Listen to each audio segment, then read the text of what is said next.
C'est un beau trait d'union entre les deux villes. C'est d'ailleurs exactement ça qu'on cherchait à faire, parce qu'on cherchait à créer un partenariat. Et pouvoir le faire avec Fort-de-France, c'est très réjouissant. L'année dernière, on avait eu du mal, il y a 2 ans, on avait eu du mal à concrétiser le partenariat pour des raisons qui étaient circonstancielles.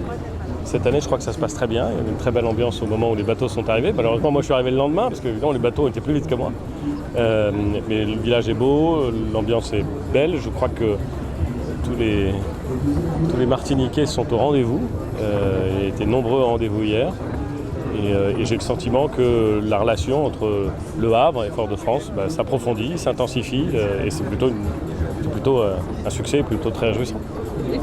C'est plutôt une belle chose, oui, parce qu'on a une longue histoire en commune. Il y a une très forte communauté martiniquaise en Normandie et au Havre en particulier. Et c'est bien de l'inscrire pas simplement dans le constat qu'il y a une histoire commune, mais aussi de construire des choses qui sont dans l'intérêt commun. Parce que pour Le Havre, la Transat, en 30 ans, c'est devenu quelque chose d'incontournable, avec plusieurs centaines de milliers de visiteurs qui viennent au Havre tous les 2 ans maintenant. Et pour Fort-de-France, c'est l'occasion, je pense, de développer l'attrait de la voile, l'attrait des grandes courses, et peut-être aussi l'attrait de la destination touristique, ce que je souhaite en tout cas. Donc on est ravis. C'est un beau partenariat qu'on est en train de développer. Écoutez, c'est assez différent, parce qu'au Havre, on organise ça à la fin du mois d'octobre, et en général, à la fin du mois d'octobre, au Havre, comme dans toute la Normandie, on a un temps qui est automnal. Et donc assez pluvieux et assez ventu. Alors, il y a des belles journées, mais il y a aussi pas mal de pluie. Ici, évidemment, l'atmosphère est différente. Mais on retrouve au fond la même ambiance. C'est-à-dire une ambiance très décontractée, très conviviale. Des gens qui montrent ce qu'ils savent faire. On boit un verre de café, mais pas que du café. Et tout ça est la fête. Et c'est normal. La course au large, c'est dur. Donc avant, on fait la fête. Après, on fait la fête. Et c'est aussi ça. C'est quelque chose qu'on vit en commun. La Transat, c'est une course à 2. Donc il y a une dimension de convivialité qui est indispensable.